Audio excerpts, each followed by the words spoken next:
Hello everybody and greetings from my kitchen here. I wanted to check in with everybody. I hope you're all doing well, and now is never a better time to be cooking with your kids, and so I hope everybody's enjoying busting out their The 9 Lives of Charlie the Chicken Mushroom books, complete with recipes, and hopefully getting into the kitchen with your kids and sharing this forced downtime with them, but what better way to spend it than creating these memories in the kitchen. So, some of these recipes have obscure ingredients, and maybe we can't get to the grocery store to get everything that's on the back of these books.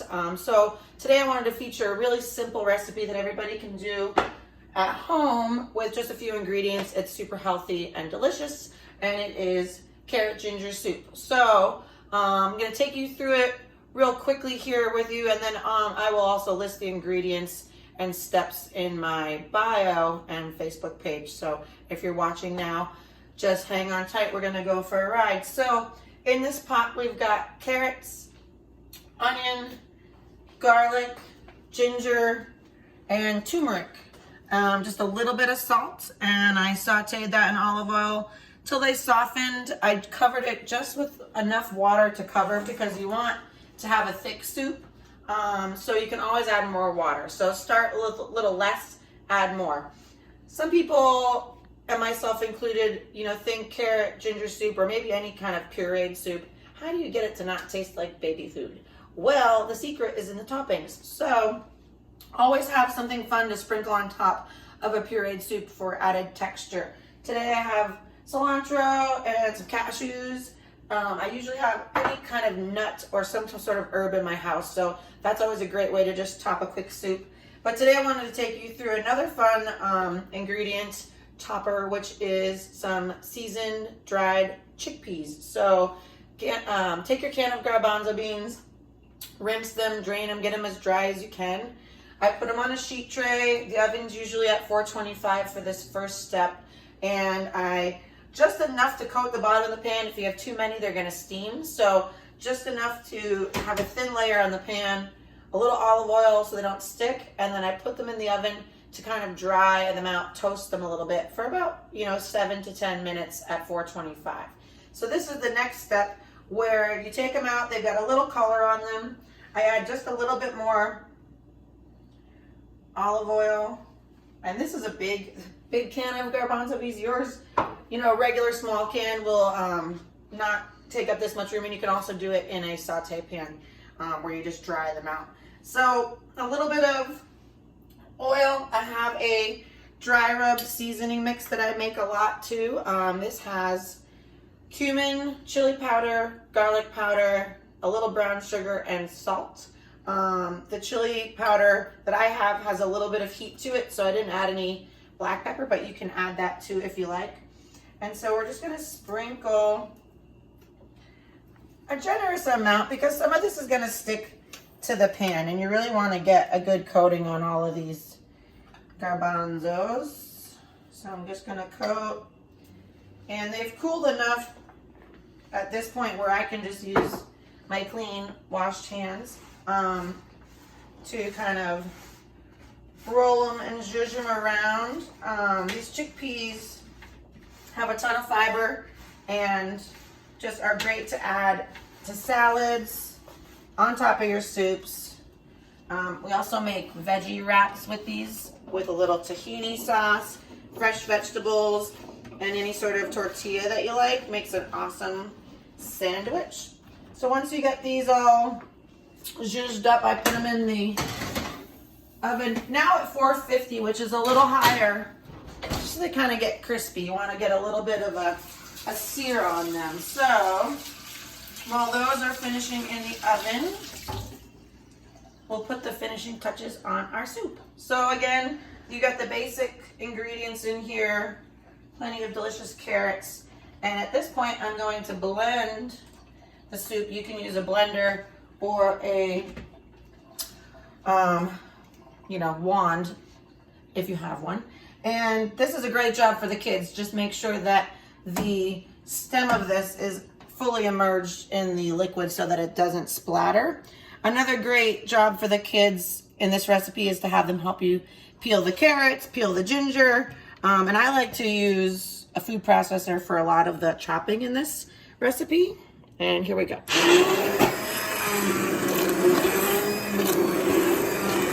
It's like a boat motor. So again, make sure that you are fully submerged in the liquid and you won't have any spills or splatters. If you do it in a blender, you know, fill it halfway so that the steam has a chance to release, and make sure to always put like a kitchen towel on top of your blender because you will inevitably have some spills and splatters, and you just want to be extra careful, especially if you have kids in the kitchen. So again, like I said, I hope you guys are finding time to cook with the kids. This is about 5 or 6 ingredients that you may have in your house. I think everybody's usually got carrots laying around. And this is a great way to use them up, and it's also healthy and satisfying because who doesn't like sweet? Here in Missoula, we're still having a little bit of bipolar spring. So we have snow coming, and then it's sunny, and then snow, and then sunny. So today we decided to make soup.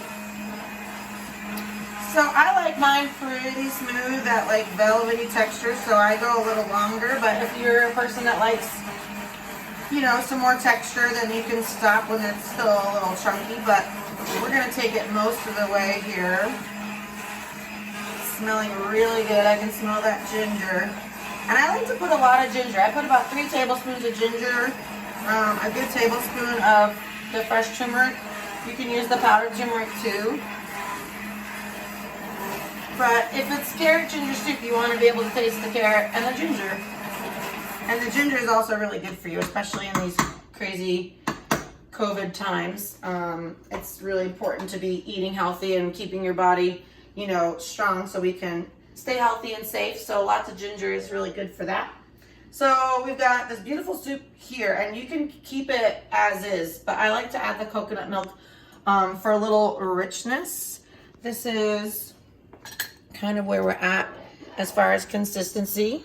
Again, you could add more water. We used a little bit of veg stock in here too. I use a bouillon, a veggie bouillon as well, so that adds a little salt. I've got a pinch of cinnamon, and then my coconut cream. So if you're buying coconut milk or coconut cream at the store, I always buy the full fat coconut cream.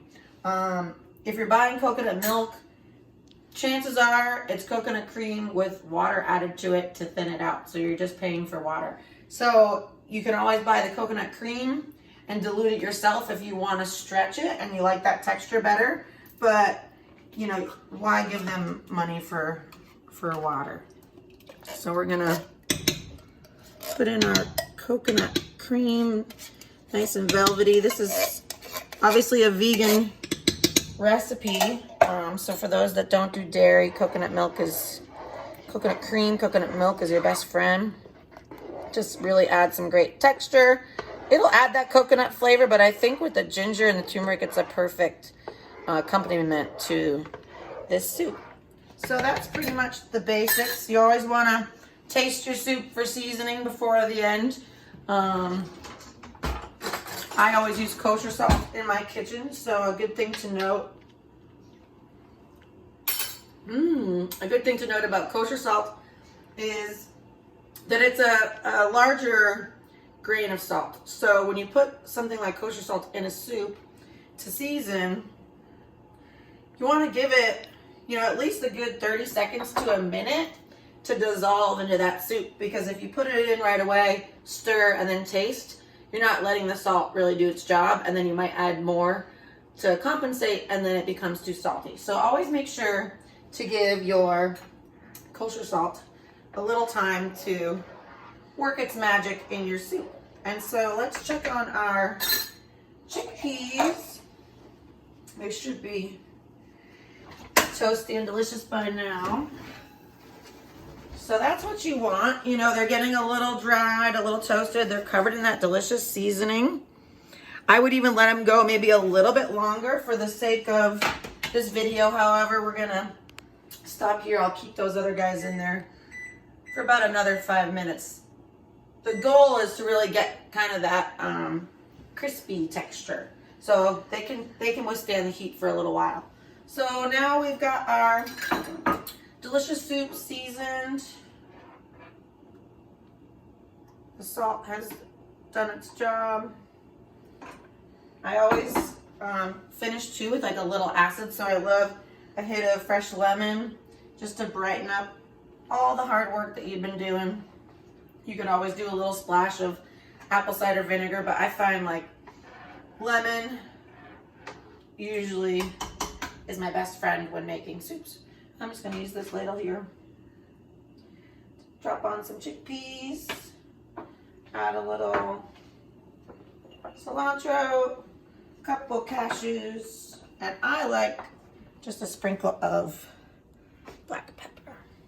So here it is, a really simple, healthy, tasty, satisfying recipe for your quarantine cooking. And again, I hope you guys are all enjoying the books. We do have book 3 out right now. So if you have book 1 and 2, book 3 in the series is out. It's called The Wacky Water Skiing, and you can order the books, the kids' aprons, and the t-shirts, Let Your Freak Flag Fly, on charliethechickenmushroom.com. We've got book readings on our YouTube page, and we're going to try to keep some more recipes coming to you, and stay tuned for some live readings from yours truly. So hope everybody's staying well and safe out there. We'll talk to you real soon. Happy cooking.